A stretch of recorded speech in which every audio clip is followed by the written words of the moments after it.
क्या आप लोग जानते हैं कि हमारे नबी का एक लक़ब इब्न ज़बीहैन भी है? और आपको ये लक़ब क्यों मिला? इस लक़ब के मिलने की वजह क्या थी? और इस वीडियो के आखिर में मैं आपको बताऊंगा कि जब एक मर्तबा एक देहाती ने हुज़ूर पाक अलैहिस्सलातु वस्सलाम को इब्न ज़बीहैन से पुकारा तो आपने उसका कैसे जवाब दिया। तो देखते रहिए हमारा ये यूट्यूब चैनल सीरा टीवी।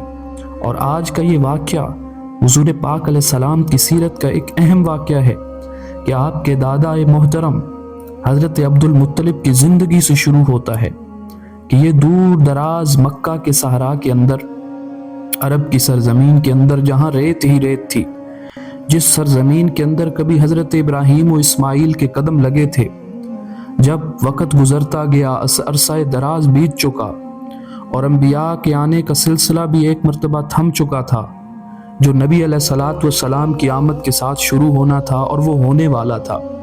तो हज़रत अब्दुल मुत्तलिब को ख्वाब के ज़रिए से वो ज़मज़म का कुआं जो हज़रत इस्माइल के कदमों से जारी हुआ था, इसके खोदने की तरफ इशारा किया गया। तो हज़रत अब्दुल मुत्तलिब ने उसको खोदने का इरादा किया। खोदने के लिए उसमें बड़ी मुशक्क़त आई, बड़ियाँ परेशानियाँ आईं, यहाँ तक कि आपको कुरैश की तरफ से मुखालफत का सामना भी करना पड़ा, आपके कबीलों वालों की मुखालफत का सामना भी करना पड़ा। तो हज़रत अब्दुल मुत्तलिब जब वो कुएं को तलाश कर रहे थे, उसका वाक़या हम अपनी पहली वीडियो में बता चुके हैं कि हज़रत अब्दुल मुत्तलिब ने ज़मज़म के कुएं को कैसे तलाश किया। तो एक मर्तबा ख्वाब के अंदर आपको जब उस कुएं की उस एग्जैक्ट लोकेशन और जगह का पता बताया गया, तो हज़रत अब्दुल मुत्तलिब ने उस कुएं को खोदा। तो कुरैश वालों ने मुखालफत की, कहा कि ये कुआं हमारे बाप हज़रत इस्माइल का है, इसलिए इस कुएं में हमारा हक भी होना चाहिए। तो हज़रत अब्दुल मुत्तलिब ने, जो कि नबी अलैहिस्सलातु वस्सलाम के दादा थे, उन्होंने नज़र मानी। नज़र ये मानी कि ऐ अल्लाह, अगर मैं उस कुएं को तलाश कर लूँ और ये कुरैश की जो ताकत है मेरे ख़िलाफ़ बढ़ रही है, तो तू मुझे 10 बेटे अता करे और वो बेटे मेरी हिफाजत करें, मेरे तरफ से खुसूमत करें कुरैश के साथ, और कुरैश की तरफ से मैं मामून हो जाऊं तो मैं अपना एक बेटा तेरे नाम पे कुर्बान कर दूंगा। हज़रत अब्दुल मुत्तलिब की ये नज़र मानना थी। और आप हैरान होंगे और आपको ये जानकर बड़ी अजीब बात महसूस होगी, और आपको पहले ये नहीं पता होगा कि वो जो कुर्रा था वो किस बेटे के नाम निकला और हज़रत अब्दुल मुत्तलिब ने किस बेटे को ज़िबा करने के लिए ये बात कही, और फिर वो तारीख़ ने और हालात के गिरदो पेश ने किस तरह घूम फिरा कर इस बात को इस्लाम की तारीख़ के अंदर एक सुनहरी बाब बना दिया। मैं इसी वीडियो में बताऊंगा आपको कि ये बात किस तरह हमारे लिए एक मशअल राह साबित हुई, ईमान की ताज़गी का ज़रिया साबित हुई। तो हज़रत अब्दुल मुत्तलिब की नज़र मानना थी। उन्होंने नज़र मान ली कि मैं अपने एक बेटे को ऐ अल्लाह तेरे रास्ते के अंदर ज़िबा करूँगा। फिर वक़्त गुज़रता गया, हज़रत अब्दुल मुत्तलिब ने वो कुआं भी तलाश कर लिया। जब कुआं तलाश कर लिया और कुआं की खुदाई हो गई, और उसके बाद अल्लाह ने हज़रत अब्दुल मुत्तलिब को औलाद दी, 10 बेटे अता किए।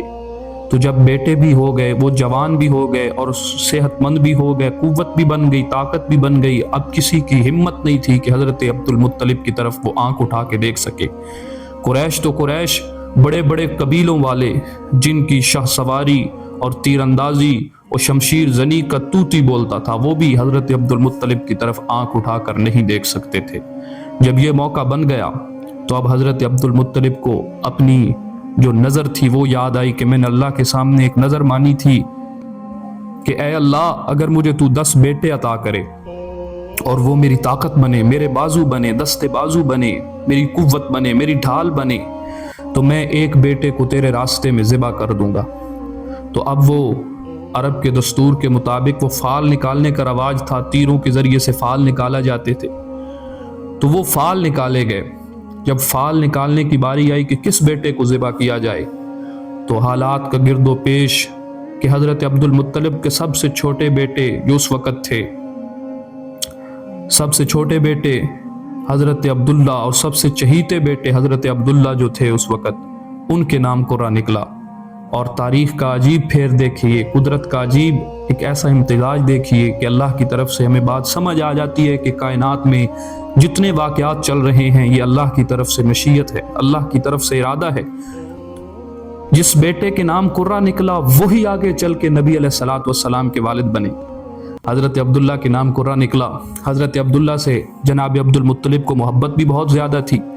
اس محبت کی وجہ سے تمام بھائی، تمام بہنیں، تمام قبیلے والے بھی ان سے محبت کرتے تھے، اور محبت کیوں نہ ہوتی، یہ تو اس شخص کی والدین میں سے تھے، والد تھے کہ جنہوں نے محبت کو تقسیم کرنا تھا۔ ان کے اندر اللہ نے وہ نور رکھا تھا جو آگے نور مبین بن کے دنیا پہ ظاہر ہونا تھا، تو یہ ان سے محبت کیوں نہ کی جاتی۔ تو جب ان کے نام قرہ نکلا تو حضرت عبد المطلب نے کہا کہ میں تو اپنی نظر کو پورا کرتے ہوئے انہیں ذبح کروں گا۔ قبیلے والوں نے کہا اے عبد المطلب تو اس بیٹے کو ذبح نہ کر، کوئی راستہ نکال لے۔ کہا میں نے تو نظر مانی ہے، جب میں نظر مان چکا ہوں تو اب میں تو اس کو ذبح کروں گا۔ انہوں نے کہا ذبح نہ کرو، کوئی اور راستہ نکالو۔ تو وہ دور ایک خیبر کے علاقے میں کاہنہ رہتی تھی، اس کے پاس گئے کوئی حل نکالو۔ کاہنہ وہ جادوگرنی یا کاہن جو اس وقت ہوتے تھے، بڑے مذہبی لوگ ہوتے تھے، مذہبیوں کے بڑے سمجھے جاتے تھے، راہبہ تھی، کاہنہ تھی۔ اس نے کہا اچھا میں تمہیں ایک حل بتاتی ہوں۔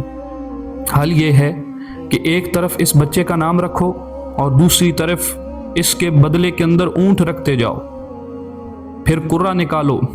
اگر قرہ اونٹوں کے ہاں نکلے تو اونٹ ذبح کر دینا، اور بچے کے نام نکلے تو بچہ۔ تو پھر جب تک حضرت عبداللہ کا نام نہ مٹ جائے اور اونٹوں کا قرہ نہ نکلے اس وقت تک قرہ ڈالتے رہنا ہے۔ تو یہ سارے لوگ واپس آئے، ایک طرف 10 اونٹ رکھے، ایک طرف جناب عبداللہ، قرہ پھر عبداللہ کے نام نکلتا۔ قبیلوں والوں نے 10 اونٹوں کو اور بڑھا دیا۔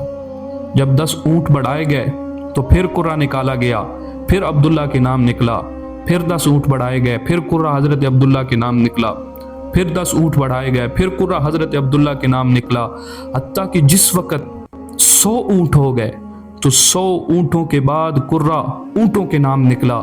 اب سارے لوگ خوش ہوئے، خاندان والے، قبیلے والے اور گھر والے۔ جناب عبد المطلب نے 100 اونٹوں کو اپنے بیٹے عبداللہ کے بدلے میں ذبح کر دیا، اس سے نظر کو بھی پورا کر لیا اور بات بھی پوری ہو گئی۔ تو یہی بات مستدرک حاکم کی حدیث کے اندر کہ ایک دیہاتی نے جب آ کر حضرت نبی علیہ الصلوۃ والسلام کو پکارا اے ابن الذبیحین، ابن الذبیحین کہہ کے پکارا، تو آپ نے کوئی بات نہیں فرمائی بلکہ تبسم کیا، مسکرا دیے۔ صحابہ نے جب پوچھا یا رسول اللہ اس کا مطلب کیا ہے، تو بتایا گیا کہ مطلب یہ ہے کہ میں 2 ذبیحوں کی اولاد ہوں۔ اس کا مطلب ایک میرے باپ اسماعیل علیہ السلام کو بھی اللہ نے ذبح ہونے سے بچایا تھا، چھری کے نیچے سے حفاظت کر کے بچایا تھا، تو میں اس ذبیح کی اولاد بھی ہوں۔ اور دوسرا میرے والد حضرت عبداللہ کے نام جب قرہ نکلا تھا تو وہ بھی ذبح ہونے والے تھے، تو اللہ نے ان کو بھی ذبح ہونے سے بچایا، تو اس طرح میں 2 ذبیحوں کی اولاد ہوں۔ تو اللہ کے رسول صلی اللہ علیہ وسلم کا لقب ابن الذبیحین سمجھ آ جاتا ہے، اس کا مطلب سمجھ آ جاتا ہے کہ ابن الذبیحین کا مطلب یہ ہے کہ 2 ذبیحوں کی اولاد تھی۔ اللہ نے اپنے نبی کو وہ شان و شوکت و مرتبت عطا کرنے کے لیے تاریخ کے اندر اس کو ایک سنہری باب بنا کر قائم کر دیا۔